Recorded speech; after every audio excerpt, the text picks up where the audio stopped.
Hey, happy Wednesday, everybody out there. Me and Tom and Conan would like to welcome you to the show. Well, he's back there in the background looking over our shoulders, watching everybody. Yeah. All right. This is just going to, Boy, it's choppy. This really, is. I don't know why it's so damn choppy when we first start the streams. Because it hates us. Yeah. Is there anybody on there yet? There's 3 people. Four people just showing up. 4. I think when it starts loading the software for the chat, that seems to be when it does all the lagging. Yeah. I think it's the chat service that's on the side of it that does it. Yeah. So it's all you guys' fault. Yeah. Just kidding. Chat. Just kidding. We love having you guys here. That's like the fun part. Well, it's supposed to, I think it's kind of like an add-on service to the streaming thing, Yeah. And I think it just takes time for everything to catch up, because I noticed that once everybody's in the chat and they posted, the lag goes away. Yeah. It's making all those connections, I guess. I mean, somebody maybe in the chat room might be able to explain it, but the first couple minutes is just choppy. Yeah. Well, like I said, I don't think there's anything I can do about it particularly. No. But, everybody knows what we look like. Yeah. Just imagine that we're smooth. Imagine that we're better looking than we actually are. Well, even better. Yeah, I think that I would probably tell everybody that, whether I meet them in person or or whether they see me online. We're even better looking. Just imagine. I should. You know what? That's really funny. We should print out pictures of really, really attractive people and just hold them up in front. That's how really we can just move around. And we can even cut their mouths out if you want. Okay, everybody's talking. Okay. Oracle Mom's in. Mark, Mango Badger, Beth Owens is in, Side Quest Hero, Deborah there, Bee's Nest got sexual problems, Deborah Hackett. Don't we all? Yeah. Tammy's here. Anonymous Automations want me to imitate my dad. That's weird how these little fucking things that I do become characters on the show. I never get tired of you doing that turkey necks thing. Just because... I still remember him coming back. That was 2 years ago, right? When you came 2.5 years ago when you came back from Mississippi and told me that story. Yeah. I still laugh about it. I can't do my dad until a certain topic, you know what I mean, comes into play. Yeah. And then all of a sudden I start channeling my dad's reactions to that situation. Because I know how he would react to it and I know the shit that he would say. That helps. You can't you have to have context to channel. The same thing with Dennis too.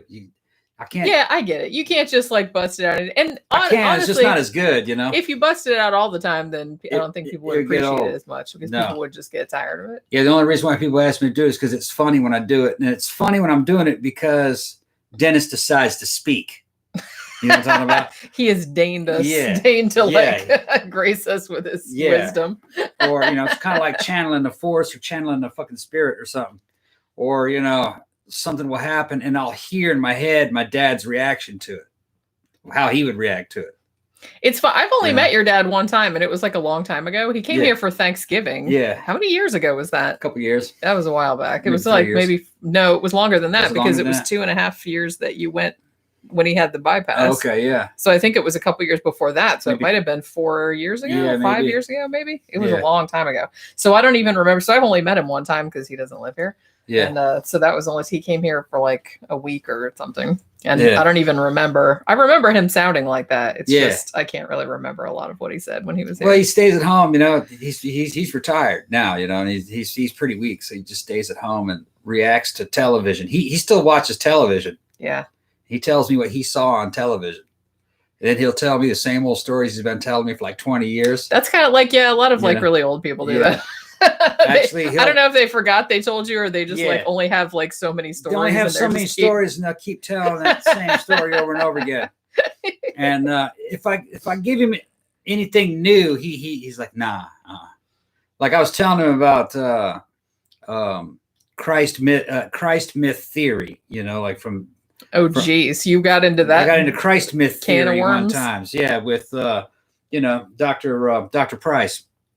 I believe I believe it's the fact that there was no historical Jesus, that it's a mythological construction based upon religious literature. Okay, and it's a combination of a lot of things that were around for thousands of years, going all the way back to ancient Egyptian stuff. Well, I was pointing out certain things that didn't make sense in these old scriptures, and he's like, nah. Nah. And I said, no, I'm not listening to you anymore. I don't really think there was a historical Jesus. This is a mythological person. He was like, nah, that was a real dude. Just, they don't, it's too late in the program to change it. I think, because, they've lived too long. You do kind of like, not everybody, because, I've known some older people that were, just as spry or just as like mentally. Well, when I first heard the Christ myth theory, I was open-minded to it, but resistant. I was going like, no, it can't be. No. That religion was based on an actual historical person that lived, because I thought there was other references to them. They are, but it's after. Yeah. They're much later. Yeah. And they were added later by the church. They weren't there in the oldest versions of those histories. So it was added later. The church put it in there. Yeah, I mean, probably like 7th century, most of it. Right. This is, you're talking about way late. You're talking about like many, many centuries where all kind of shenanigans could have gone on. Yeah. And maybe not even shenanigans in the sense that like somebody was doing like nefarious shit on purpose. It was just kind of like they believed it. Yeah, it's just like shit that happens, and it gets cobbled together like over years and years. I believe that Christianity was 1st century, that it started like in 30 AD, and there was a Jesus, and all this shit happened, and they wrote about him, and there were stories. No, Christianity. Actually, the Christianity we kind of know, and these are 3rd century, long time after it happened. Yeah, there are slight traces of it in the late 1st century and some in the 2nd century, but most of the shit that we know of came from the early 3rd century. So you're talking 200 and something years, close to 300 years, maybe 260 years. Yeah. After the so-called fact, or the supposed fact, but no. It couldn't have happened. Yeah. The history is all wrong. Whoever wrote those stories didn't know much about what had happened in 30 AD. They didn't know much about Pontius Pilate. They didn't know much about the geography. You couldn't walk from one place to another in a night, like it says. Yeah. I mean, it was wrote by people that didn't know that area very well. Right. And it was, I believe, written by Jewish Romans in the Jewish diaspora that moved into Rome. And they were leaving Jewish type religions and entering into more Roman type religions.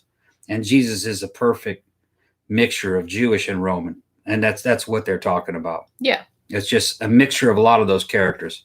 And it's got a lot of Greek in it too.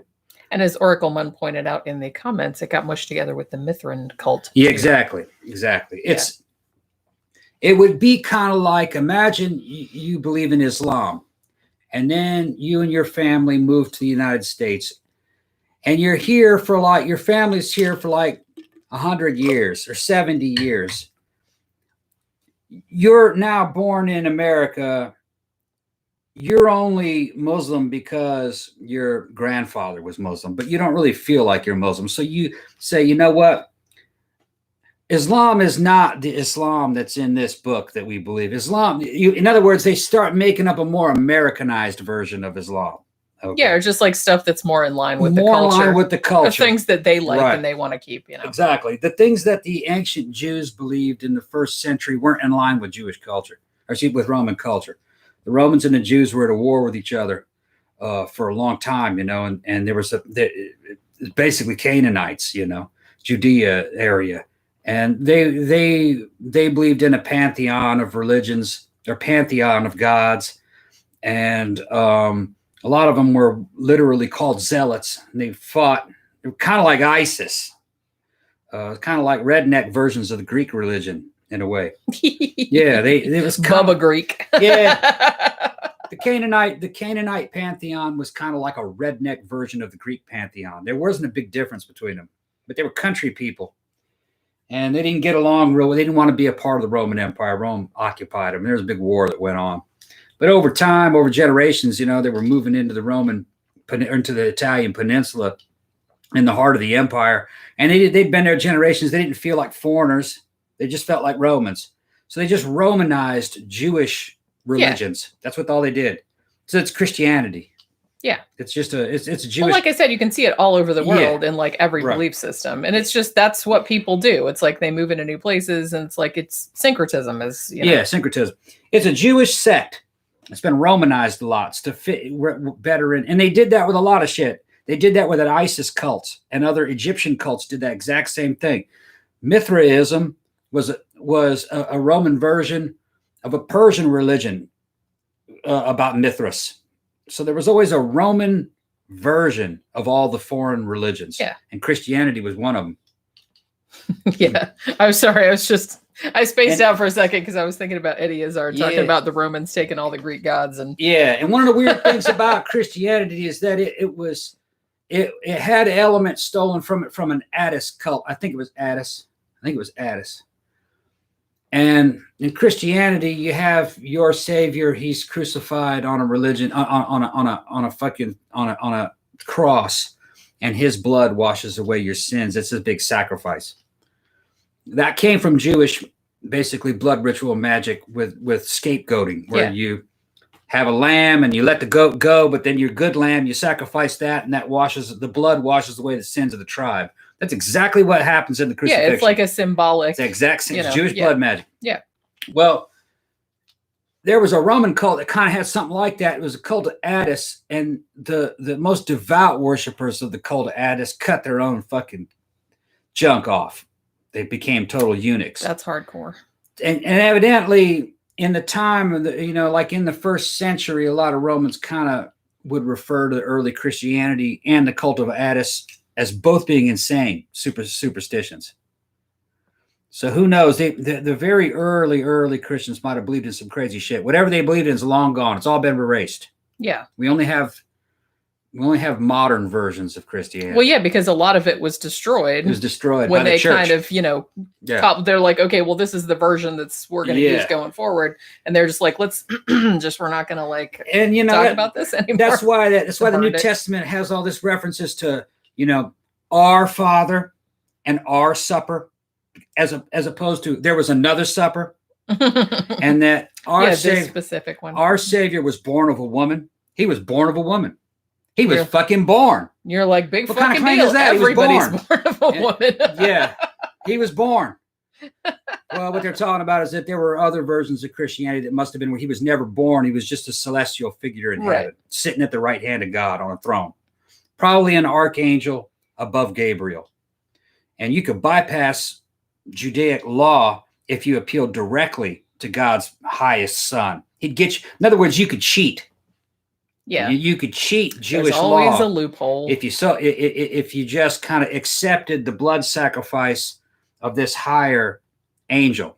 That's what they're talking about. Yeah, finding a loophole. Because all about loopholes. The Old Testament law was brutal. You couldn't. Actually, it says in certain parts of the Old Testament, Yahweh says, I give to you these fucking crazy laws because they're impossible to follow. So you'll suffer.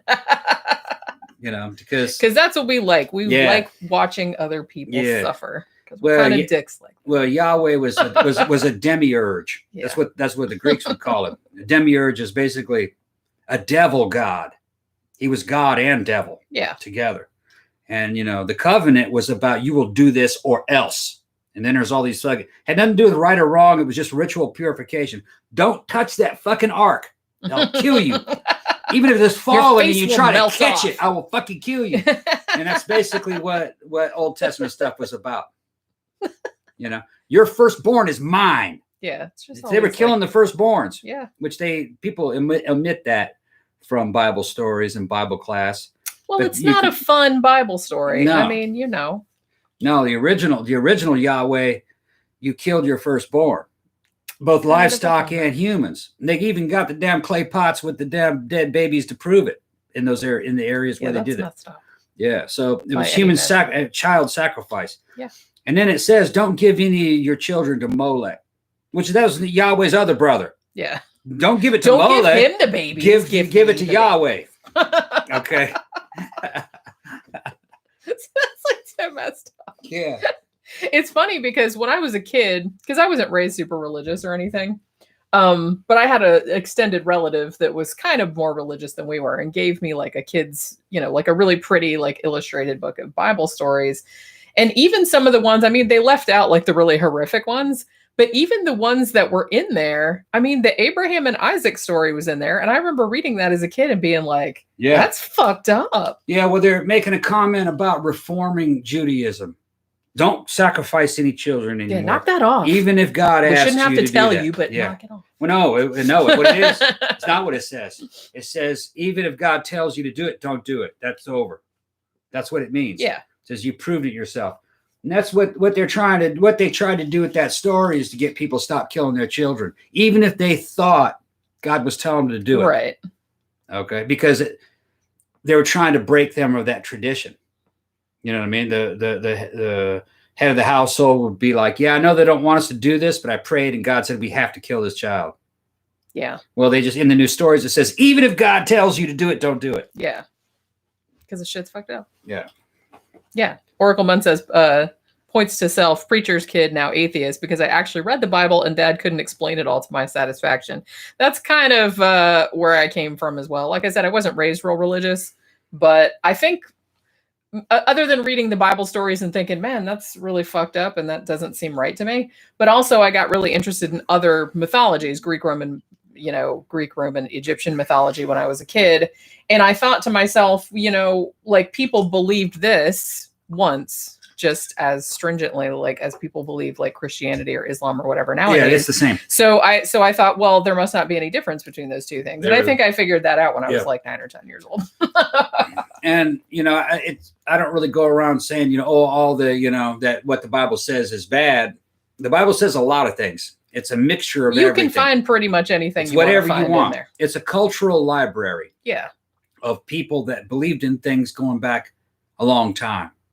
That Old Testament is not as old as people think it is, though. Probably like 3rd century BC, Septuagint. There's a Greek version of it.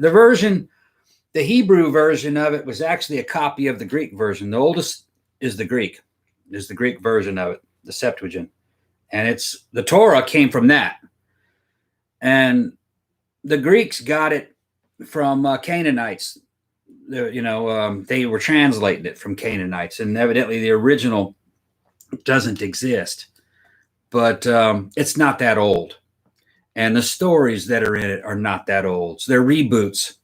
Yeah, of older stories. Of much older. Well, like I said, and another thing too that kind of sort of cemented it for me was when I got in school, like into humanities and stuff, and you were reading stuff that was older, like Babylonian stuff, and that paralleled like the Noah's Ark story and other things. It's Epic but of we're Gilgamesh. Epic of Gilgamesh. It was like way older. Right. It's the greatest hits of the Canaanites. Yeah. That's all it is. All the stories that like people liked and that survived and they wanted to write them down. And the Jews believed that they were basically they kind of believed in a pseudo history in a way, because we only have the Old Testament and the Septuagint to give us these stories, but they were already edited. A lot of other stuff was cut out. This is all of the Canaanite gods, all their stories, and then all of the stuff that was even older. Some of it's, like you said, Babylonian, all re-edited and condensed, saying that the Jews that lived in the 3rd century, at least, were kind of like the end result of a war between a bunch of gods, and that their tribe was chosen over the other ones, that they killed all the other ones off. Because, it says in Genesis, it's got God telling the Jews to go out and wipe out entire cities and, don't even let the fucking children or the animals survive, That didn't happen. There's no evidence of that. Probably what most likely happened is that over time, Judaism kind of condensed into a couple of one religion with a couple major divisions in it, kind of like, Protestants and Catholics, denominations, I guess you could say. Yeah. And it wasn't really done by conquest. It was just done by cultural evolution. Over time, they all started to kind of like believe the same thing, in the way that Greeks over time all started to become kind of Christian. Yeah. after they were Christian towards the end of the Roman Empire. It was the same process with the Jews. And I believe also Islam is also kind of bullshit. Religions don't come into power through combat or the sword. They usually just do it through politics and evolution over time. Well, it's like cultural memes. It's just like the stuff that sticks with people, like the stories that people... Populations start expanding through reproduction more than anything else. But then they write down in their histories that, well, we run this show because we're badasses and God was on our side. We killed everybody else. That was a boast, very heavy boast back in those days.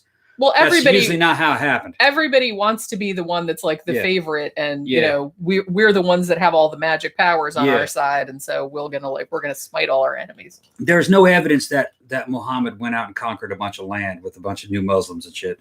The evidence actually points to the fact that they're in the Middle East, and it was all Christian kingdoms. They were fighting one another, and one Christian kingdom took over a bunch of land, and then over time they rebooted Christianity into Islam. And there's a very good chance that Muhammad is not historical. He's a person. He's a figure like Jesus or Moses. Yeah, that he's either completely fictional or something that's like just cobbled together from remembered stuff of other people. There's a lot of parallels between Muhammad and King Arthur. There's a lot of parallels, and there are some people that are have kind of dug up some certain things. The historicity of the Quran's difficult to verify. They won't show you the oldest copies of it. The history of surrounding peoples during that time don't mention anything about Qurans or new religions coming or Muhammad. I think it was but Christian kingdom conquered a lot of part of the Middle East, and then in a short period of time, it rebooted the religion into a Middle Eastern version of Christianity. And they put a character in charge of it, like Moses and like Jesus in a way. But elements of King Arthur, like a warrior king priest, Well, that's a very compelling narrative. I think a lot of humans really... It's a natural thing that they do. Yeah. Because when I was a little kid, I remember hearing, being taught things about King Arthur, like in 3rd and 4th grade. And we were told, and this is in America. Yeah. In like a half Hispanic school in Dominguez, California at that time. And we believed King Arthur to be a real person. That's how they told us. I don't remember. I remember learning about King Arthur in school, but I can't remember if they taught it as these are a bunch of neat stories, like a legend, or if they actually said, "Oh, it was based on a real guy." I don't really remember. I'm leaning toward, I think, more fiction. I think I remember legends. I remember having the impression that it was a real person. And then it might have been different school districts. Yeah, that he was stuff. And then later on, like in 6th and 7th grade, you started studying English literature, and then there was references to King Arthur, and that that England was basically created by King Arthur in a way. Yeah. But that it was a legend, but that he was a real person. Yeah. Okay. Which I'm not saying, and that's the kind of thing too about the whole Jesus myth thing, is that I'm not saying that there wasn't a guy that with that name that did a couple things that he was at a certain place at a certain time or whatever. But I just think the one that people perceive as that figure never existed. And the same with King Arthur. I'm not saying that it wasn't based on a real dude. King Arthur. We're going to start talking about damn mythology now. King Arthur. The name comes from Arcturus. It's a Roman name. Yeah. It means bear. Okay. But there's kind of a problematic with that. Some of the earliest English literature back in real old English was Beowulf. And that was about a Geat king in England. Okay. Beowulf translates, it means big wolf, but they're talking about bear. Yeah. So I think there's a possibility that Arthur is a 1400s or Renaissance reboot of Beowulf. It's more courtly, more French. That actually does make a lot of sense. I think that's because I think that the warrior king, that's archetypal. Yeah. I mean, you see that across a lot of different cultures. So that must be like a human. Yeah. So I think these guys, a Jungian archetype, if you want to put it that way. I think these guys in Brittany, these British guys in Brittany, you know, while they're in invaded France, sat around. They knew about Beowulf, Big Wolf, so they made a more stylish version. Arthur, Big Wolf, and then it has a lot more complicated story. Of then there's Christianity in it, proto-Christianity, Germanic Christianity with the Holy Grail and everything. And it's these courtly stories about morality. There's a lot of, I think it's Chaucer, right? Who is it that wrote that shit? Which one? La Morte d'Arthur. Who wrote that shit? Not Chaucer. No, it wasn't Chaucer. It was oh damn, now I can't remember. I'm not sure. I'm not sure if there's one author. There might be several. Thomas authors. Mallory. Okay, yeah. I think. When you look at those stories, they serve as a religion, almost like a national religion or a cultural religion, teaching a lot of the same values that religions would teach. Yeah. And like I said, that seems to be like a pretty common human thing. That's why we have like archetypes and why certain stories, like certain themes of stories, like reappear across cultures, no matter how widely separated they are. And Islam is kind of doing that same thing. It's the same kind of same kind of situation, Yeah. I'm reading what people are saying. Yeah, I did. Okay, Thomas Mallory. That's what I did get it right. So I was like, wow, I'm surprised I pulled that out of my butt. But Oh, one thing I wanted to do, kind of a shout out, just a real quick mention, is that you know how like a lot of times we're on Adam Sain's Conspiranormal show. We've been on there several times. Sometimes I'm on there by myself. Sometimes me and Tom are on there together, like talking about various topics. They do, Adam Sain and company do a conference every year of, paranormal stuff, mysteries, all that kind of stuff. Normally they have it in Nashville where they're from. But of course this year, they can't do that. So they're going to do an online conference over the weekend of September 25th, 26th, and 27th, I believe. And I'm going to be giving a presentation at it. I don't know what my time slot is yet. And I'm not entirely sure. Like I have an idea of when I want to do a presentation on. It'll probably be, I might do something like a kind of a true crime paranormal crossover type of thing, where it's like a true crime thing with, a paranormal aspect to it or a weird aspect to it. But I'll decide. I have a couple ideas I'm floating around, but I just wanted to put that out there. I think he's got a commercial for it, and I might put that in some of our shows. So yeah, that's end of September. That's going to be, and it's going to be a completely online conference. There's tons of other speakers. And it seems like it's going to be a good time, and I'm going to give a talk at it. So we'll see how that goes. Also, people asking me how I know all this stuff from all these I have, because he's smart. I'm a genius. Now, I had a classical education. I came up in a military academy as a kid, and then went to a really expensive private school in Brazil for a while, and then fucking army, and then lots of reading. When I got out of high school, I had an IB, an international baccalaureate. I didn't need to go to fucking college. I went to college for about a semester, and it was fucking boring. I quit. It was just politics. I saw how that shit was going to go. You're just going to get in a bunch of debt. And I was going for accounting until I fucking bought a Gateway 2000 fucking PC and started fucking around with that. And I realized that Excel was doing the job that I was learning to do. Yeah, I mean, like, stuff like that you can. And I was like, do I want to be a CPA and just sit around fucking? I would have been a miserable accountant. So you have to be a certain kind of person to want to do that. And then, as the 90s went on, I realized that the entire job market was just being flooded with people with degrees, just useful idiots, And I just had a bad feeling about education. It turned out to be right. The future was going to be in online jobs and creating things, and technology would change over time. If I'd had today's technology now, computer technology, back in 98, I'd be a billionaire by now. But we just didn't have it back then. I could foresee it. Yeah. You know what I mean? But the internet wasn't developed enough, Now we got robots working for us. Yeah. That's why you people are unemployed. We've replaced you all with robots. Robots make the shirts. Nah, just kidding. We got some badass designs coming. Do you have the design, Jenny? I think they're in this box. I'm gonna make these shirts. It's gonna be like kind of hard to see because these are what's going on the screen, so they're like opposite. Do you have anything that's white over there, like that I can? There's like a piece of paper right back there. Hand me a piece of paper. Well, you're sit within arm's reach of you. Not really. Don't argue in front of the kids. All right. This one here is going to be... Well, that's 3 different things. Yeah. This is going to be 2 shirts. That's going to be... The little 13 o'clock is going to go on the back. Yeah, that's a back label. Yeah. Check that out. Wayland Yutani. And then Wayland Corporation. So those will probably be light blue or white on a black shirt. Yeah, because we got blue and we got red. Put that over. All right. Then this one. I thought this was going to have a circle around it. I guess not, huh? No. Okay. Pliskin. I showed it to you before we did it. Yeah. Right. Here. And then we got a new main logo.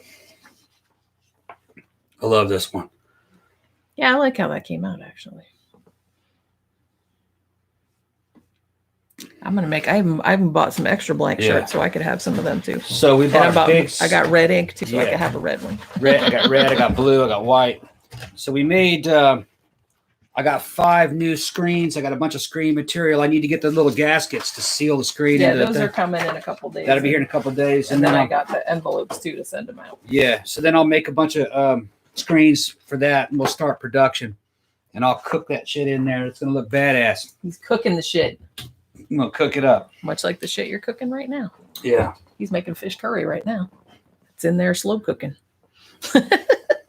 Speaking of the UK, I wanted to mention, because I made the card earlier, we discovered, because last night I was just like, man, I was too exhausted. I worked late last night.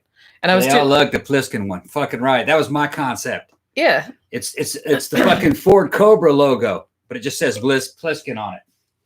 Yeah.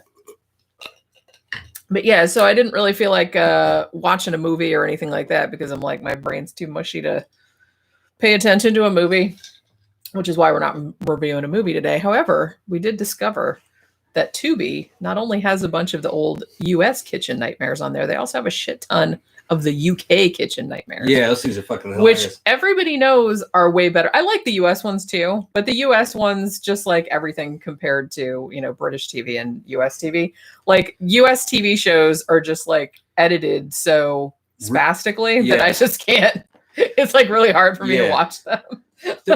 American TV shows are edited to the lowest common denominator. They fucking dumb them things down to like a person with like a 70 IQ and a really short attention span. Yeah, because it's like cut. So it's just a bunch of really quick cuts and a bunch of fucking over the top shit. The continuity really isn't there sometimes. Plus, they're shorter because we tend to have more commercials than they have in the UK. And then after the fucking commercial, they'll recap to try to pad everything out. Yeah, they look a lot better than British stuff because they're more expensive, but they don't watch as well. They're not as entertaining, I don't think. They're not. No. I mean, some of the UK kitchen nightmares, some of them we've watched like probably 10 times. Like some of the really good ones. And because like the one that I made the card out of, this one cracks me up a lot because this was, I don't know if this pub is even still there. It's called the Fish and Anchor. It was in Wales in Lampeter. And the fucking couple that owned it was Mike, and I can't remember the wife's name. Karin. It was Karin. Yeah. And these two, every time I watch it, it cracks me up because it reminds me, because I lived over there for a while. And so it reminds me of like all the accents, like the way that they talk. And the two of them are just like at each other's throats just constantly. And they're just like screaming and shouting at each other. And dude just goes, Kah! And that's like, for a while, the first time that we saw that episode, like a few years ago, like he just started like every time he was out in the kitchen and like needed me for something, he'd go, Kah! Just because that's like, he couldn't even say her whole name. Yeah, instead of saying Karin, he would just go, Kah! He'd be just like, really? That season 3, though, I think it's like season 3 episode something or other. There's an episode on there called The Priory. We watched that one again. That motherfucker's hilarious. This defunct cathedral was turned into a fucking restaurant. Yeah, I can't And even the remember where that restaurant was a carvery, which was, we would call that a buffet here in the United States. Yeah. With a bunch of damn meat on it, roasts and shit, mashed potatoes and stodge, just stodgy shit. And it made its living by packing a couple hundred fucking old people into it every day with their fucking 50% off coupons. Buy one meal, get two free. Yeah, so like for $9.99. So everyone ate for $5. Yeah, or £5. Yeah, £5. So that's probably about $7, right?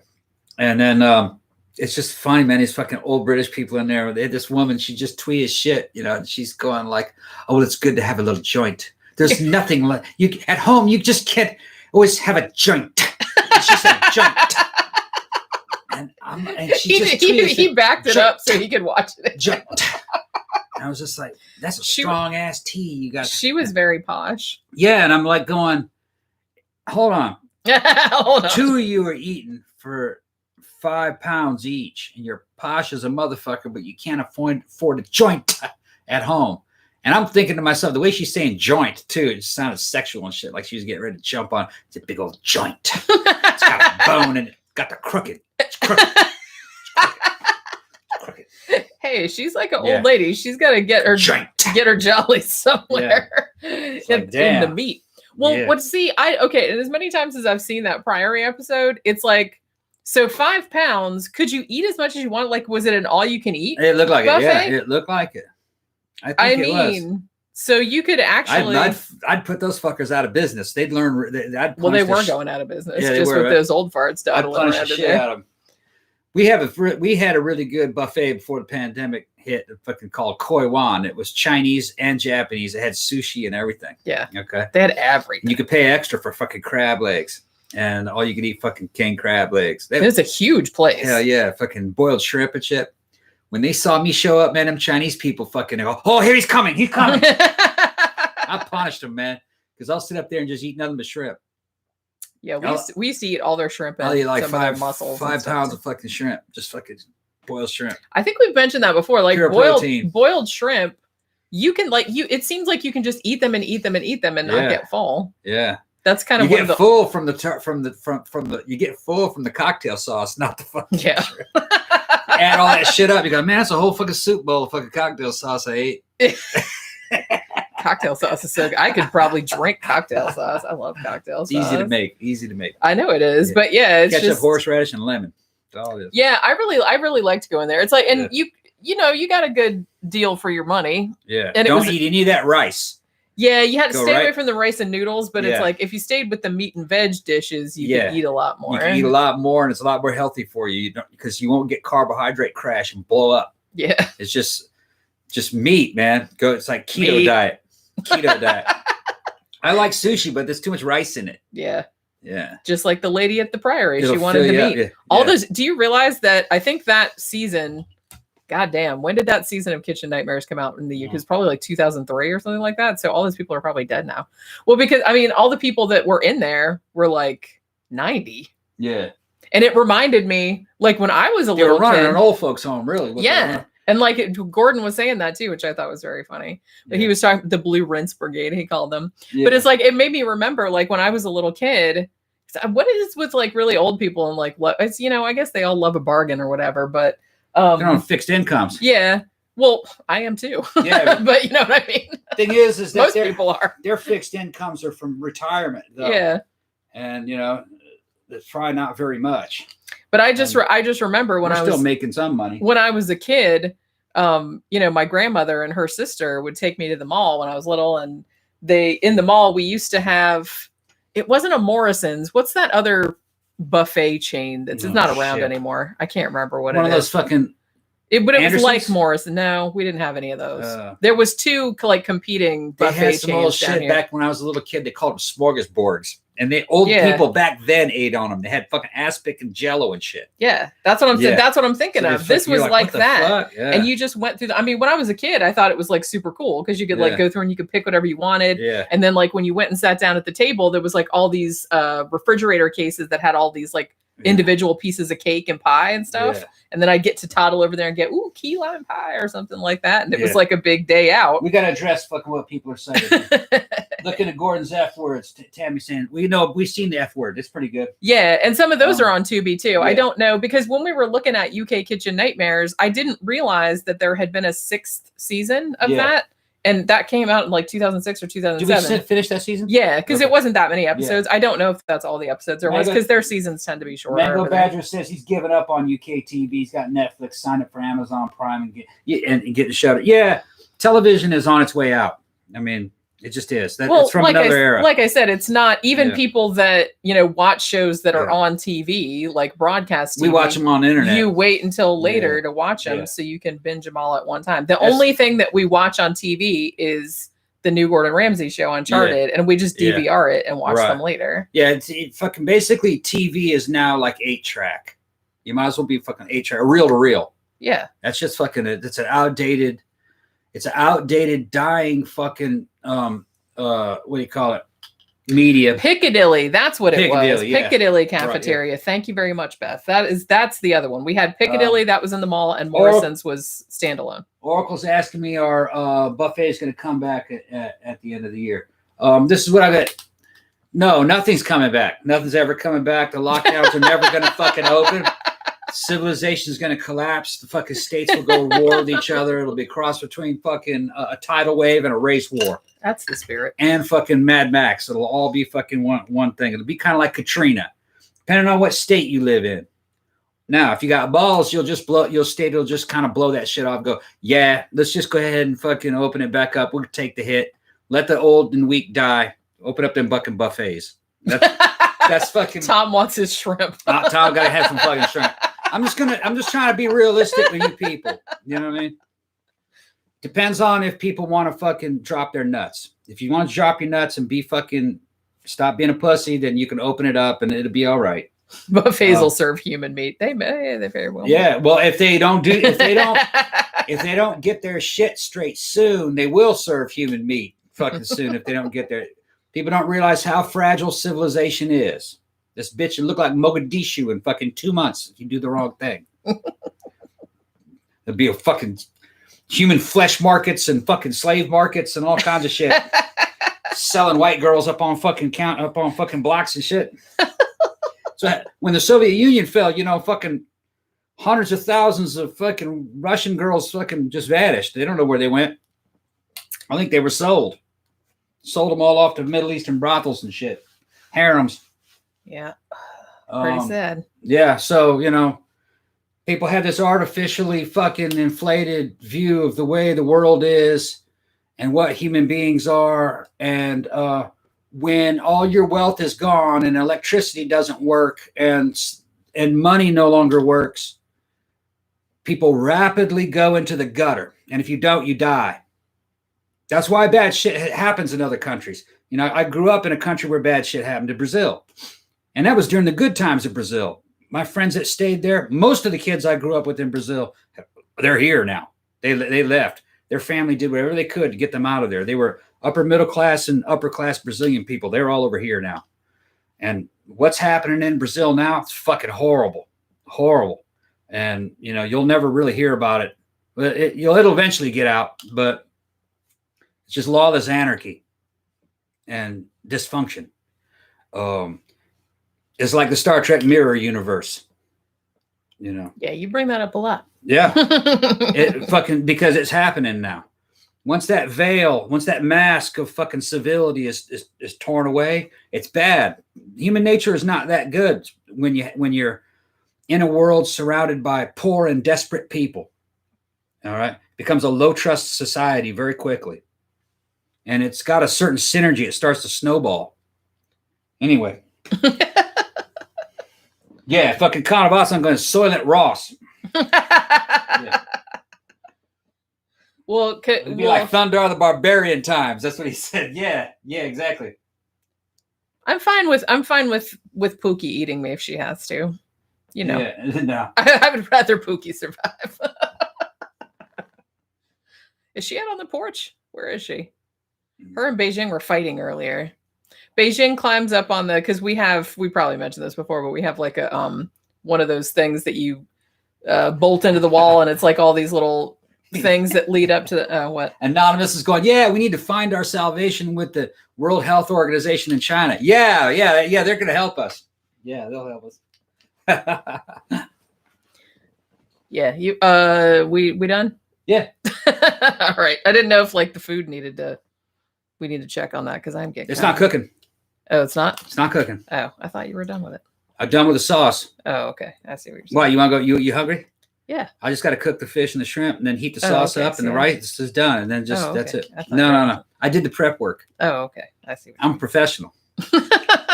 Well, I don't know. I don't know what the hell's going on out there. Yeah, I'm working. I did the prep work. Yeah. Yeah, we can make something to eat. Yeah, I guess we'll do that. I mean, we've been going streaming. Yeah, 45 minutes. Okay, yeah. And I figured, we didn't really have. Make sure you guys please like the video, share and subscribe. Yeah, we'll probably do another live stream on Saturday. Probably be another movie review if I can find something good to watch over the next couple of days. So that'll be the next. And then tomorrow, Witching Hour goes up, and Friday, a movie retrospective goes up.